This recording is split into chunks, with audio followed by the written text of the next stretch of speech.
తెలంగాణ రాష్ట్ర ప్రభుత్వం మహిళల సంక్షేమం, చేనేత రంగానికి మేలు జరిగే దిశగా కీలక నిర్ణయం తీసుకుంది.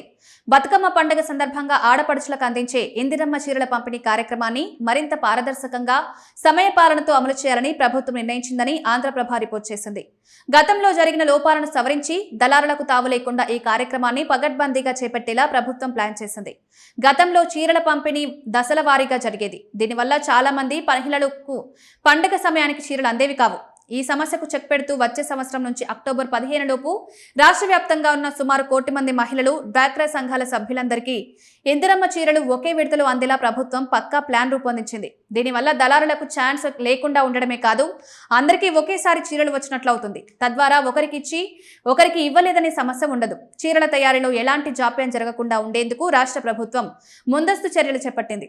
చేనేత కార్మికులు తమకు అవసరమైన ముడిసరుకు కొనేందుకు, ఉత్పత్తి ప్రక్రియను త్వరగా ప్రారంభించేందుకు 142 కోట్లను అడ్వాన్స్ గా విడుదల చేసింది. ఈ నిర్ణయంతో రాజన్న సిరిసిల్ల, కరీంనగర్ తదితర ప్రాంతాల్లోని నేత కార్మికులకు ఏడాది పొడవునా ఉపాధి భరోసా లభిస్తుందని చేనేత జౌళి శాఖ వర్గాలు అంచనా వేస్తున్నాయి. ఏపీ ప్రభుత్వం కూడా ఇలా చేయాలని డిమాండ్లు వస్తున్నాయి. ఇక ప్రస్తుత సంవత్సరానికి సంబంధించిన ఇందిరమ్మ చీరల పంపిణీ కార్యక్రమం నవంబర్ 19న ప్రారంభం కానుంది. మాజీ ప్రధాని శ్రీమతి ఇందిరాగాంధీ జయంతిని పురస్కరించుకుని ఈ చీరలను పంపిణీ చేయాలని కాంగ్రెస్ ప్రభుత్వం నిర్ణయం తీసుకుంది. ఈ పంపిణీ కోసం సెర్ప్, మెప్మా ఆధ్వర్యంలో అధికారులు, జిల్లా కలెక్టర్ల పర్యవేక్షణలో అన్ని ఏర్పాట్లను వేగవంతం చేశారు. ఇంకా 4 నెలల టైం ఉండగానే ఇప్పటి నుంచే పంపిణీ, సప్లై చేయని అంశాలపై ఫోకస్ పెడుతున్నారు. చీరల తయారీ పూర్తయిన వెంటనే రవాణా, నిల్వ, పంపిణీ అంశాలపై సంబంధిత శాఖలు ఇప్పటికే కార్యాచరణను ముమ్మరం చేశాయి. ప్రతి గ్రామీణ, పట్టణ ప్రాంతంలోని మహిళలకు సకాలంలో నాణ్యమైన చీరలు అందేలా ప్రభుత్వం ప్రత్యేక దృష్టి సారించినట్లు పంచాయతీరాజ్, మహిళా శిశు సంక్షేమ శాఖ మంత్రి సీతక్క స్పష్టం చేశారు.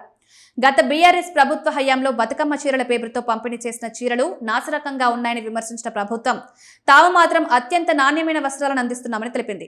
ఎప్పుడూ ఒకే కలర్ కాకుండా ఏటా కలర్స్, డిజైన్స్ కూడా మారుతున్నామని ఇటీవల సీఎం రేవంత్ స్వయంగా చెప్పారు.